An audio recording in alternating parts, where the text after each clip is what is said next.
सत्यप्रिया, हमारा जीवन ना कहानियों से भरा पड़ा है। बिल्कुल। हर बार एक नई कहानी दिखती है मुझे अपनी जिंदगी में, और कहानी कहने की कला का एक खास नाम है दास्तान गोई। जी हाँ, बहुत ही खूबसूरत कला है ये, क्योंकि ये एक ऐसी कला है जो सिर्फ कहानी नहीं कहती, बल्कि इसमें छिपी है भारत की आत्मा, जो कहानियों से, जो दास्तानों से जुड़ा हुआ है।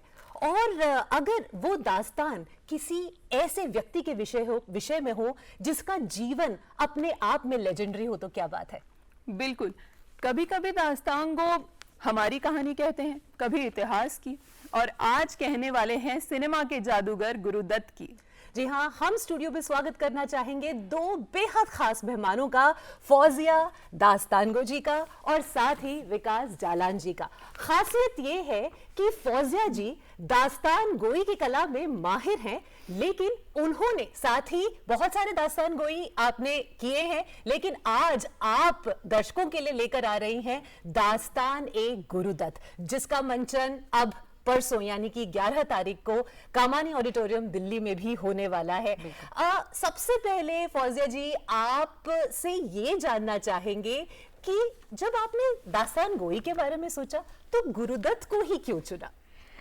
देखिए, गुरुदत्त को चुनने के बहुत सारी वजूहात थी। सबसे पहली वजह ये थी कि सिर्फ 39 साल की उम्र में वो चले गए, और जब वो जिंदा थे तो कहते हैं ना कि उनका ड्यू जो है वो बाकी है अभी हमारे ऊपर। तो उनकी जो कहानी, हम उनकी फिल्म्स को जानते हैं, हम उनके गानों को बहुत जानते हैं, लेकिन क्या हम गुरुदत्त को जानते हैं?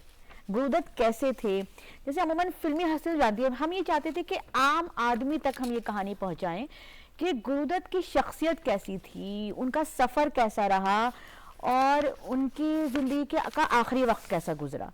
तो इसलिए हमने दास्तान को चुना उनकी कहानी सुनाने के लिए, और इस साल 100 साल हो रहे हैं जी, तो इससे बेहतर और क्या मौका हो सकता था। बिल्कुल, absolutely. Vikas ji, as a curator, as a producer of Dastaan Guru Dutt, वो क्या था जो आपको ऐसा लगा कि मुझे इस प्रोजेक्ट का हिस्सा होना ही चाहिए, वो एक खास बात। गुरुदत्त जी के साथ since my early youth days एक इंटरनली मुझे एक कनेक्शन फील होता है। वो बहुत कम शब्दों में बातों को बोलना चाहते थे, ज़्यादातर आँखों से या मुस्कुराहट से, और आधी से ज़्यादा बातें मन में ही रख लेते थे। तो जितने लोग उनको समझ पाए वो उनकी आँखों से और उनकी मुस्कुराहट से समझ लेते थे, और 2 शब्दों में। तो बाकी लोग, उनका जो गाना था उनका, वो that was totally about him. कुछ ना कहेंगे, लब सी लेंगे, आंसू पी लेंगे, तो उनका वही था। तो हमारा ये था कि लोगों तक पहुंचाया जाए कि क्या गहराई थी उस आदमी में, उस व्यक्ति में, क्या उनका व्यक्तित्व था, कितनी सिंप्लिसिटी थी उस आदमी में, और कितना वर्सेटाइल। हर फिल्म अलग किस्म की बनाई उन्होंने, and without any formal training of any kind.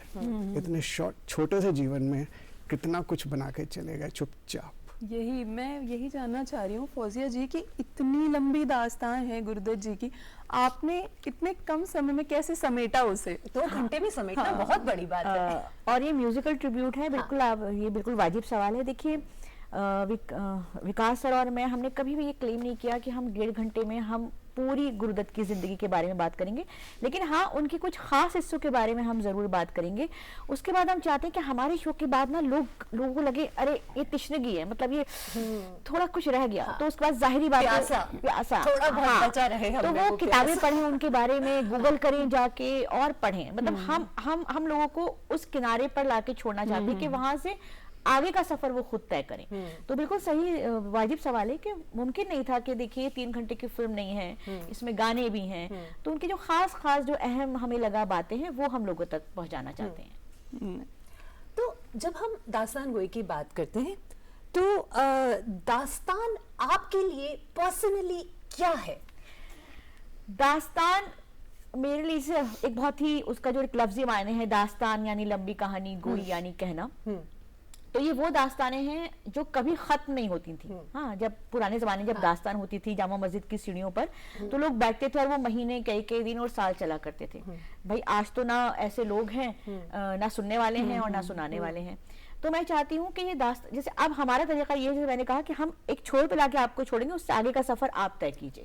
तो मेरे लिए दास्तान वही है कि लोगों को आप एक ऐसी मोमेंट, आप एक ऐसी जगह पे लाके छोड़ें जहाँ पे उनको लगे कि अरे यार मुझे तो और जानना है इसके बारे में। लेकिन फौजिया जी, ये एक बड़ा चैलेंजिंग टास्क भी है, इसलिए क्योंकि आज के हम जमाने की बात करें तो ये एक रिसर्च और एक ये सिद्ध किया हुआ फैक्ट है कि लोगों का स्पैन ऑफ अटेंशन 30 सेकंड होता है ना। दास्तान गोई में ये जो कला है, इसमें आप जिसको जितना भी छोटा कर लें 2 घंटे में आपने इसको समेटा है ना। और उसके अलावा एक स्टोरी टेलिंग है ना।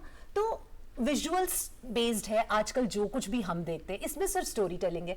तो कितना चैलेंजिंग है कि आप लोगों को इस कला की ओर आकर्षित कर सके। बिल्कुल, ये एक बहुत ही मुश्किल दौर है, मतलब कहानीकारों के लिए खासतौर से जो सिर्फ कहानी सुना रहे हैं बैठ के। लेकिन मैं हमेशा कहती हूँ कि दास्तान गो, यानी कि जो दास्तान गोई कर रहा है, उसकी ये जिम्मेदारी है कि वो अपने सुनने वाले भी तैयार करे, हमें सिर्फ सुनाना नहीं है। तो हम हमेशा दास्तान से पहले जो हम एक माहौल बनाते हैं, जो हम अय्यारी करते हैं, उसे अय्यारी कहते हैं, है ना। तो जो हम अय्यारी करते हैं वो हमारी अय्यारी है कि हमारा जो ऑडियंस है हम उनको ऐसे बांधें कि वो अगले 1.5 घंटे तक वो हिले नहीं अपनी जगह से। और अभी तक तो मालिक का करम है कि हम ये कर पा रहे हैं। ये दास्तान गोई का कहने का जो यूनिक स्टाइल है फौजिया का, वो खुद भी उसमें इतनी इमर्स हो जाती हैं कि each and every person sitting in the audience he starts living the character. बिल्कुल। और उस 1.5 घंटे में मैंने जब पहला दास्तान गोई सुना था फौजिया का मीना कुमारी पे, मेरी आदत है मैं हर 10 मिनट में फोन चेक करता हूँ। मैंने 1.5 घंटा मेरा फोन देखा नहीं। I was totally immersed in the character. Yeah, absolutely. So that was the day we decided we are going to work together. I think that is the beauty कि आपके पे सामने विजुअल्स नहीं है, इमेजेस नहीं है, but through the narration आप जिस तरह की एक इमेजरी क्रिएट करती हैं, अपने आप ही आंखों के सामने ऐसा लगता है हमने अपनी खुद की फिल्म बना ली। और फौजिया जी आपकी तलफ्फुज़ बहुत ही पॉलिश्ड और एकदम मेरे को तो अभी सुनने में बहुत अच्छा लग रहा है। कुछ सीखने को मिलेगा जी। देखिए वो तो तरबियत की बात है, मेरा ताल्लुक पुरानी दिल्ली से है। सर भी पुरानी दिल्ली से, इनका भी काफी करीबी ताल्लुक है। तो ये तो वहाँ की तरबियत है तलफ्फुज़ की। क्या बात है, बहुत खूबसूरत। And it was required for the new generation actually. It was an eye opener कि बच्चों को मालूम ही नहीं है। Like in our family there's been art and culture since generations. So my daughter, my son-in-law, they knew about him. A friend of my daughter came to our house, उसको बोला कि ऐसे गुरुदत्त पे बना रहे हैं। तो बोला गुरुदत्त कौन? गुरुदत्त संजय दत्त के ग्रैंडफादर हैं क्या? I said we need to do something. Exactly. We really need to create something. कुछ अगर आपका मन करे तो जो आपको लगता है कि सबसे फेवरेट पार्ट है उसकी चंद लाइनें सुन सकते हैं। जी जरूर। ख्वातीन व हज़रात, आइए दास्तां का करें आगाज, एक बुलबुले चमन को जिस पे था नाज, तर्ज जिसकी जुदा जुदा अंदाज, जिसने छेड़ी थी कैमरे पे गजल, नगमे जिंदगी बसाज अजल, जो गया अपनी रोशनी में पिघल, ढूंढने पर मिले न जिसका बदल, आज हम कर रहे हैं उसको याद, है गुरुदत्त उस चराग का नाम, है गुरुदत्त उस चराग का नाम। वाह वाह, क्या बात है, क्या बात है। शुक्रिया। जब हम दास्तान गोई की बात करते हैं, जो आम तौर पे दास्तानें हम सुनते हैं, कोई हिस्टोरिकल कैरेक्टर हो सकता है, लेकिन आपने अभी जैसे विकास जी ने जिक्र किया, इससे पहले आपने मीना कुमारी के जीवन पर दास्तान गोई की, अब गुरुदत्त जी के।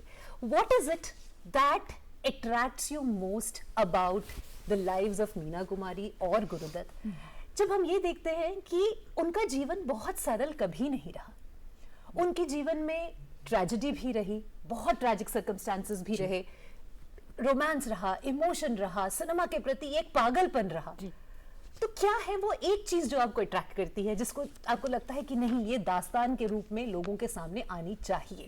मुझे बस एक चीज लगती है कि मुझे लगता है कि चाहे वो गुरुदत्त हो, चाहे वो मीना कुमारी हो, चाहे वो मधुबाला हो, मुझे लगता है कि उनका कर्ज है हमारे ऊपर। क्या बात है। हमने उन्हें वो वापस नहीं किया जो उन्होंने सिनेमा को दिया। और विकास जी ने बहुत अच्छी अभी बात कही कि विकास जी जैसे लोग जब आगे आते हैं इस तरह की चीज़ों को, देखिए हम आर्टिस्ट हैं, हाँ। हम एक प्रोडक्शन तैयार कर सकते हैं, लेकिन जब तक विकास जी जैसे लोग हमारे साथ नहीं आएंगे तो हम इस काम को आगे नहीं बढ़ा सकते। उन्होंने बहुत अच्छी जो बात कही है अभी कि लोगों को पता ही नहीं है गुरुदत्त, मतलब आई एम नॉट सेइंग कि सबको नहीं पता, आई एम जस्ट सेइंग कि जो यंग जनरेशन है वो कह रहे हैं भाई गुरुदत्त क्या संजय दत्त के ग्रैंडफादर थे। तो ये इस चीज ये लोग आगे जाके मतलब खत्म ना हो जाए, लोग ये जाने इसको, क्योंकि हम कितना आजकल ब्लैक एंड व्हाइट फिल्म्स देखते हैं, टीवी देखते हैं, और ये जनरेशन जो है खास तौर से भाई इनको हमें बताना है कि देखिए जो सिनेमा आज आप देख रहे हैं इससे पहले लोगों ने क्या कंट्रीब्यूट किया है इसमें कि आज सिनेमा का सफर यहाँ तक है। ये बहुत अहम काम है। बिल्कुल बिल्कुल। जब आपने कहा कि ये हमारी जिम्मेदारी भी है कि हम जो आज की जनरेशन है उनके सामने दास्तान गोई के रूप में या किसी एक इंटरेस्टिंग एक जिसे कहते हैं एक एंग्रॉसिंग फॉर्म के रूप में उनके सामने ये लेकर आए, एज अ क्यूरेटर, जब इस चीज की बात आती है कि दास्तान गोई तो है लेकिन जैसे आपने कहा ये एक म्यूजिकल भी है, तो बाकी एलिमेंट्स को भी उसके अंदर मतलब आपको लेकर आना है, तो आपके किस तरह के इनपुट्स रहते हैं? आपको क्या लगता है कि इस फॉर्म में ऐसे कौन से चेंजेस होने चाहिए कि हम लोगों को ज्यादा लेकर आ सके? इसका इंस्पिरेशन भी गुरुदत्त जी से ही मिलता है। हाँ, क्योंकि उनकी भी बहुत ही विजुअल स्टोरी टेलिंग है। हाँ, किस प्रकार वो बेस्ट इन द फील्ड को एक प्लेटफॉर्म पे लाके एक फिल्म क्रिएट करते थे। तो इसी प्रकार फौजिया की हेल्प से first I met her, then she found a wonderful research team in form of Cinemaazi, Asha Batra, and then wonderful script writer Abbas Kamar. Then we needed a singer to sing Gurudutt ji's songs. So then we got. देखिए sir, screen पे हम गुरुदत्त जी के expressions देख ही सकते हैं। उनकी आंखों के जिस जादू की आप बात कर रहे हैं वो यहाँ पर नजर आता है। बिल्कुल, देखिए आप। एक चीज़ मैं ऐड करना चाहती हूँ कि विकास जी के बारे में, वो बार बार अपने आप को कह रहे हैं क्यूरेटर प्रोड्यूसर, मगर उन्होंने हमारे साथ लम्हा लम्हा काम किया। हम लगता है प्रोड्यूसर का काम है बस वो मटेरियल की चीज़ें। पिछले 4 महीने से हम लोग लगातार पूरी टीम जब बैठती थी तो एक भी मीटिंग ऐसी नहीं हुई है। ये कभी कभी एयरपोर्ट से सीधे आए हमारे पास, और वहाँ पे लगातार इन्होंने 4-5 घंटे हमारे साथ, मतलब हफ्ते में 3-3 बार बिताए। तो ये कह रहे हैं ज़रूर कि ये क्यूरेटर हैं और ये, लेकिन ये उससे ज़्यादा कंट्रीब्यूशन रहा है विकास जी का इस पूरी कहानी में, दास्तान में। जब हम गुरुदत्त जी की बात करते हैं फौजिया जी, तो वो एक ऐसे कलाकार रहे, हम सब डिस्कस कर चुके हैं इसके बारे में, और सच में दिल को बहुत दर्द भी होता है जब हम ये सोचते हैं कि वो हमें इतनी जल्दी छोड़कर चले गए।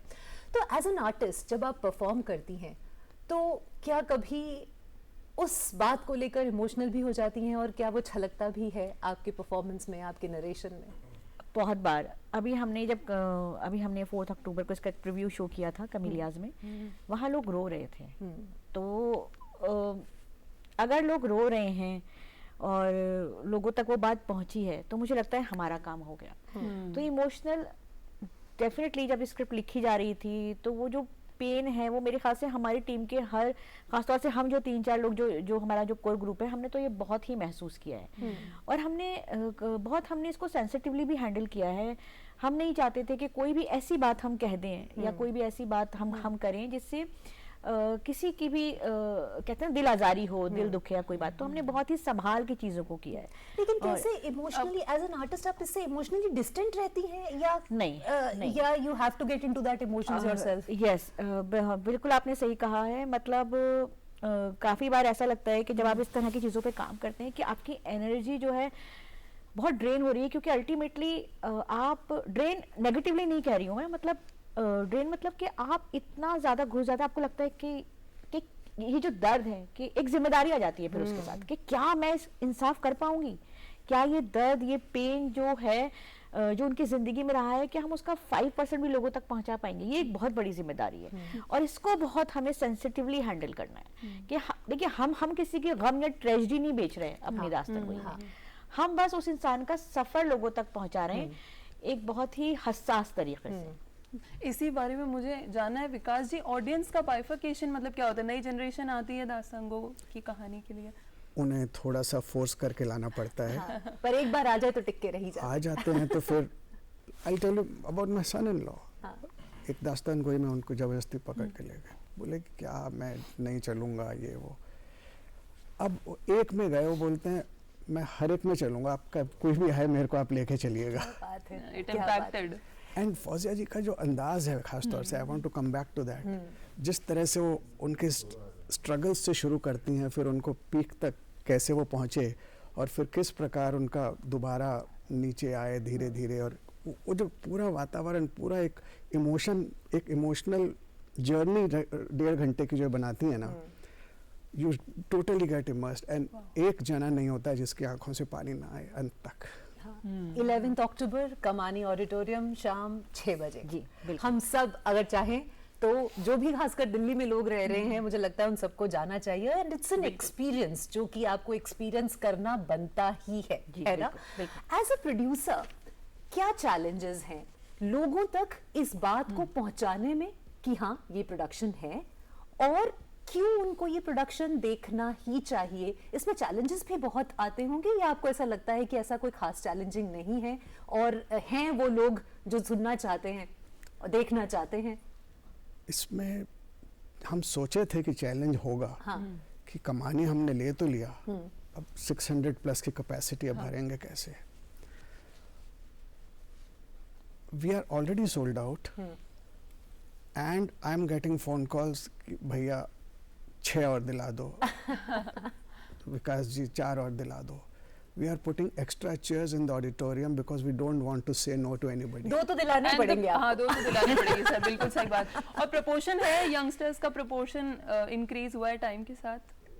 As per my list that I have gone through, we have at least 30% next generation youngsters. Wow, that's commendable. actually That's good. commendable. Of course, 50% is our generation and the earlier generation who are most excited. And yeah. It's actually good for cinema also, क्योंकि वो जानेंगे तभी आगे move करेंगे। बिल्कुल, क्योंकि वो जो क्लासिक्स उन्होंने बनाई है, बिल्कुल।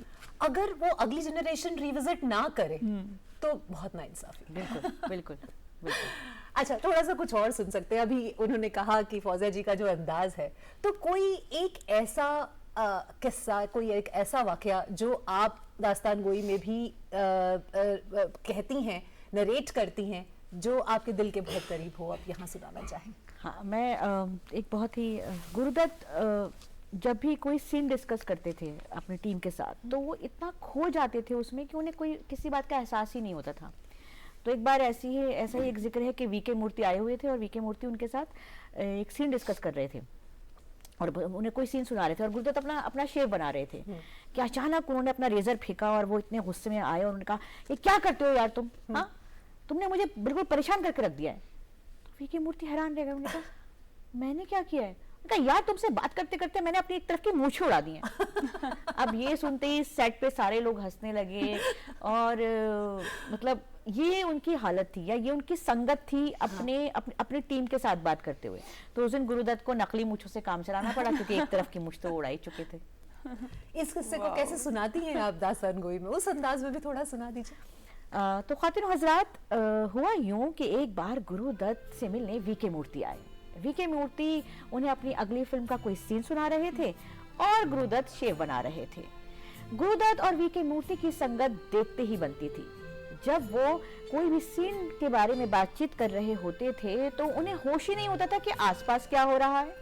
बस फिर क्या था, गुरुदत्त शेव बनाते गए और सीन सुनते गए कि अचानक गुरुदत्त ने अपना रेजर फेंका, और वीके मूर्ति कहा, यार वीके मूर्ति तुमने मुझे बिल्कुल परेशान कर रखा है। वीके मूर्ति ने कहा, मैंने क्या किया यार? तुमसे बात करते करते मैंने अपनी एक तरफ की मूंछ उड़ा दी है यार। ये सुनते ही वहां बैठे हुए तमाम लोग हंस पड़े। उस दिन गुरुदत्त को पूरे दिन, और बल्कि शायद अगले और 2-3 हफ्ते भी नकली मूंछों से काम चलाना पड़ा।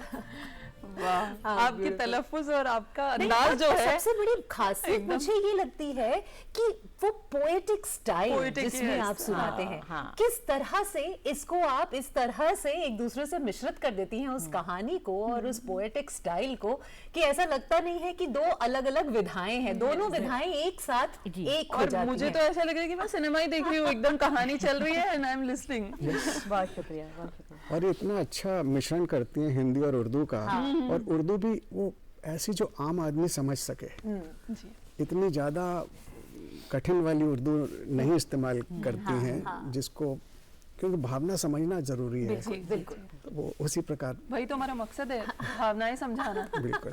तो इस प्रोडक्शन की बात करें विकास जी, फौजिया जी, आप ऑलरेडी कितने शोज इसके कर चुके हैं या ये पहला होगा कबाली में? This is the real proper launch show. Okay. But we have done a pre-launch private show. हाँ, That was for a very small gathering of 60 odd people. But उससे हमारा उत्साह और बढ़ा।